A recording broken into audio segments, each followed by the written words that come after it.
Eu sou Yasmin Souza, eu tenho 23 anos, eu sou enfermeira e eu passei em 3 provas de concurso para residência. Em 2019, eu fui acadêmica bolsista em saúde mental, foi onde eu me apaixonei pela especialidade e lá eu conheci residentes na área, então elas me incentivaram muito a procurar residência, porque antes disso eu não tinha muita noção do que era, do que esperar. E elas me deram um norte do que eu poderia fazer além da faculdade, né? Porque a gente entra na faculdade com aquele pensamento de pegar o diploma e ir para o campo de trabalho, só isso. E lá eu tive essa visão ampliada. Aí eu decidi pesquisar sobre residências, de como funcionaria, e foi esse meu start inicial. Tinha um aluno daqui que passou, eu não conhecia pessoalmente, mas me falaram que ele tinha passado. E eu pesquisei, fui atrás no site, e peguei número e comecei a ver como seria o investimento, de como eu tinha que iniciar, né? Tipo, eu vou ir pro W, mas eu vou fazer o quê? Eu vou investir nisso, a distância da minha casa, como seria estar aqui todo sábado ou dia de semana, como eu conseguiria conciliar com a faculdade, com coisas externas. Minha primeira prova que foi a USP, então eu saí aqui do Rio, procurei casa onde ficar e parti para a USP. Foi um processo longo, porque são 3 etapas.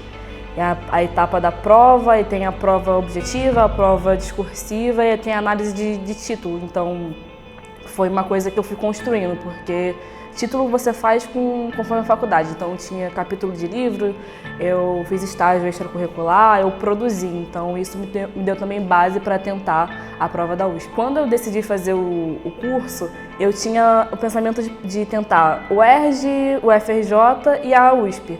Só que o processo da USP foi o primeiro, então eu não sabia que eu ia passar, então eu fui me inscrevendo e as provas foram uma atrás da outra, então foi acontecendo. A residência é meu primeiro passo. Eu quero talvez tentar ser militar, fazer mestrado, doutorado, então eu estou tentando organizar as ideias passo a passo, sabe? A residência são os 2 anos, eu quero focar nesses 2 anos, aproveitar ao máximo da oportunidade que eu tive. Então deixar fluir esse momento e ir para as próximas etapas. Parar nunca. A gente fica muito nervoso ao longo da preparação, de insegurança, de saber, será que eu sou capaz realmente de fazer parte disso, de conseguir estudar certinho. Então eu tinha acesso aos professores de uma maneira bem próxima, não aquele distanciamento. O professor está aqui, eu estou aqui e eu não posso ultrapassar essa barreira. Então, de mandar mensagem para os professores responderem, de ter o suporte de tal prova cobra isso, isso e isso, vai por esse caminho. Então, o diferencial de ser quase como uma família, vocês acolhem de uma maneira que eu não esperava, sabe? Então, me surpreendeu positivamente. A gente sempre vai colocando barreiras e a gente não vai conseguir por isso, será que eu estudei o suficiente?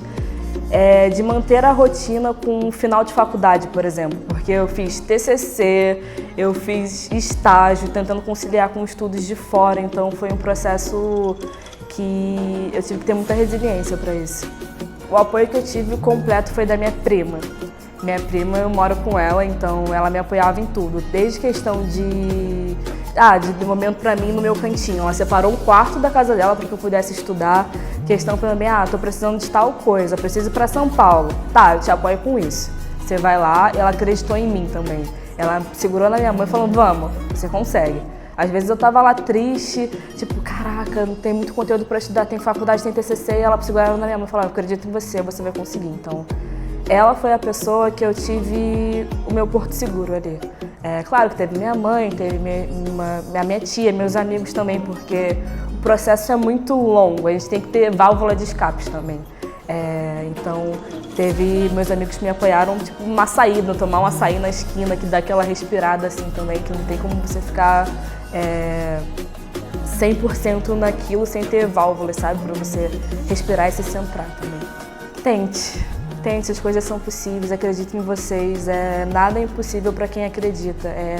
Claro que tiveram pessoas que me apoiaram também, mas start inicial, acredite em vocês mesmos que vocês vão conseguir alcançar aquilo que vocês planejam. Então botar a cabeça nos livros, estudar, pegar o conteúdo, que não é impossível.